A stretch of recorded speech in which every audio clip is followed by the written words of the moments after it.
छ्याङ्गो गएको थियो पानी परेर बल्ल बल्ल फेरि उधोबाट आयो कुहिरो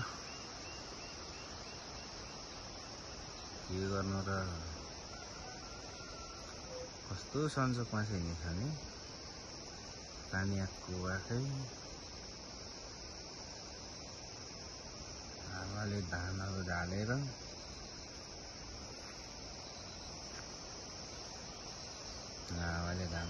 यस्तो भयो यो कुन सन्चोकमा चाहिँ हिँड्नेछ भने